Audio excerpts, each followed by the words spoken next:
ঋতু পরিবর্তনের সাথে সাথে প্রকৃতির মতন আমাদের ত্বকেও আসে নানা পরিবর্তন, আর সেই পরিবর্তনের রেশ ধরেই কারো চলে পৌষ মাস আর কারো সর্বনাশ। এখন আপনারাই বলুন তো, কখন আপনাদের পৌষ মাস আর কখন সর্বনাশ? কি প্রশ্নটা খুব কঠিন হয়ে গেল? এর উত্তর কিন্তু আপনার ত্বকে আপনাকে বলে দেবে। হাই এভরিওয়ান, আমি তাসনিমা জাহান, ফার্মাসিস্ট অ্যান্ড বিউটি কনসালটেন্ট। আজকে আমরা কথা বলবো ত্বকের পরিচর্যায় ময়েশ্চারাইজার কেন সবচেয়ে ইম্পর্টেন্ট পার্ট সেই বিষয়টি নিয়ে। শীত আসলে আমাদের যাদের স্কিন ড্রাই তারা কেমন যেন একটু ভালোই বিপাকে পড়ে যায়। এই সময় আর্দ্রতা হারিয়ে ড্রাই স্কিনের ড্রাইনেস যেন আরও বেড়ে যায়। হাইড্রেশনের অভাবে অনেক সময় ত্বক ফেটেও যেতে পারে, ঘটতে পারে নানা রোগ জীবাণুর সংক্রমণ। এই সময়টাতে যাদের স্কিন অয়েলি তারা একটুখানি স্বস্তির নিঃশ্বাস ফেললেও গরম এলেই কিন্তু এর চিত্র আবার পাল্টে যায়। অতিরিক্ত অয়েল সিক্রেশনের কারণে তাদের স্কিনে দেখা যায় অ্যাকনি ব্রেকআউট। স্কিনের এ ধরনের সমস্যাগুলো সমাধান দিতে, সেই সাথে স্কিনকে সফট এবং হেলদি রাখতে ময়েশ্চারাইজারের ভূমিকা কিন্তু খুবই গুরুত্বপূর্ণ। আর ময়েশ্চারাইজার কিন্তু শুধুমাত্র স্কিন কেয়ারেই না, একটা ফ্ললেস মেকআপ লুক ক্রিয়েটেও খুবই গুরুত্বপূর্ণ ভূমিকা পালন করে। প্রথমেই চলুন জেনে নেওয়া যাক ময়েশ্চারাইজার কি। ময়েশ্চারাইজার মূলত এক ধরনের কসমেটিক প্রিপারেশন। এটি ত্বকের আর্দ্রতা বজায় রেখে ড্রাই এবং ড্যামেজড হওয়া থেকে স্কিনকে প্রোটেক্ট করে। আমাদের ত্বকে কিন্তু ন্যাচারাল ময়েশ্চারাইজেশনের সিস্টেম আছে। আপনারা কি জানেন সেটি কিভাবে হয়? আমাদের ত্বকের ভিতরে থাকে সেবেশাস গ্ল্যান্ড নামক গ্ল্যান্ড, যা থেকে সিবাম বা তেল জাতীয় পদার্থ সিক্রেশন হয়। ত্বকের আর্দ্রতা ও লুব্রিকেশন বজায় রাখতে সেবাম খুবই গুরুত্বপূর্ণ ভূমিকা পালন করে। কিন্তু বয়স বাড়ার সাথে সাথে এই গ্ল্যান্ডগুলো তাদের কার্যক্ষমতা হারাতে শুরু করে। আবার আবহাওয়ার কারণেও এদের উপর পড়ে অতিরিক্ত চাপ। তাই এই ন্যাচারাল ময়েশ্চারাইজেশন কিন্তু সবসময় যথেষ্ট হয় না। আরেকটা ব্যাপার কি জানেন? ট্রান্স এপিডার্মাল ওয়াটার লস প্রক্রিয়ার মাধ্যমে ত্বকের ভিতরের স্তর থেকে ক্রমাগত পানি বাষ্পীভূত হতে থাকে। স্পেশালি স্কিনের প্রোটেক্টিভ লেয়ার যখন ড্যামেজড থাকে, তখন এই ওয়াটার লসের পরিমাণও বেশি হয়।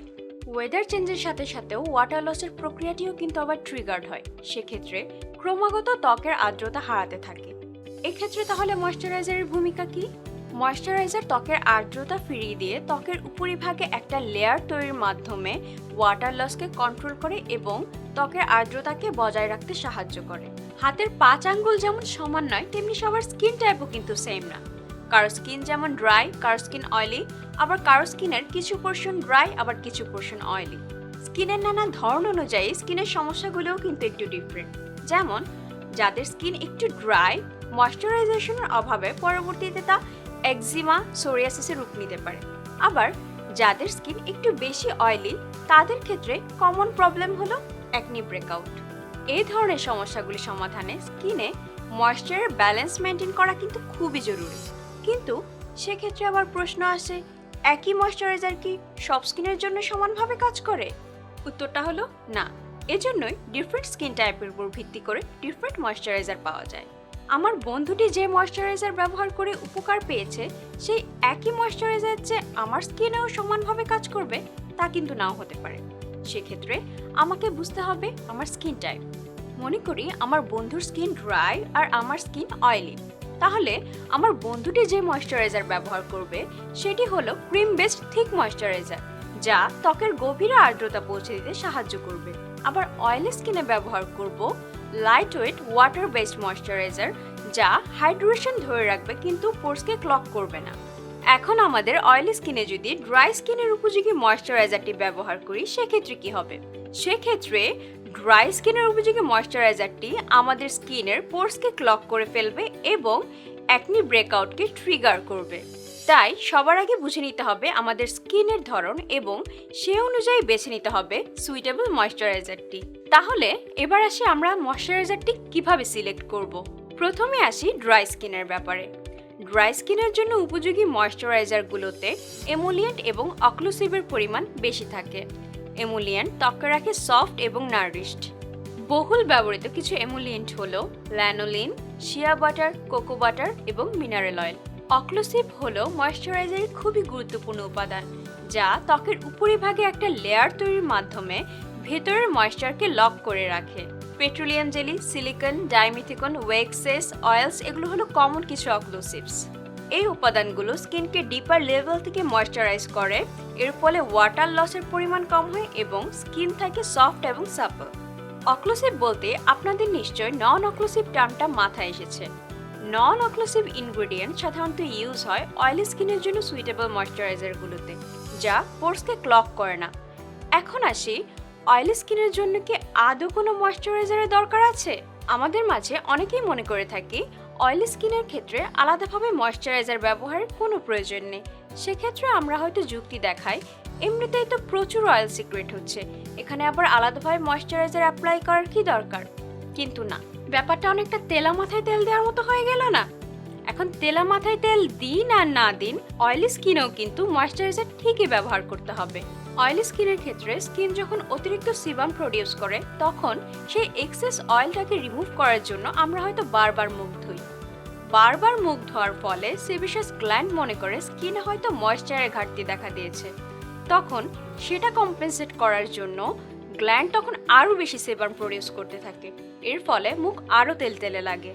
তাই এই ধরনের স্কিনে ব্যবহার করতে হবে লাইট ওয়াটার বেসড ময়েশ্চারাইজার, যা স্কিনের পিএইচ ব্যালেন্সকে ঠিক রেখে স্কিনকে হাইড্রেটেড রাখবে, এর ফলে স্কিন থাকবে হেলদি।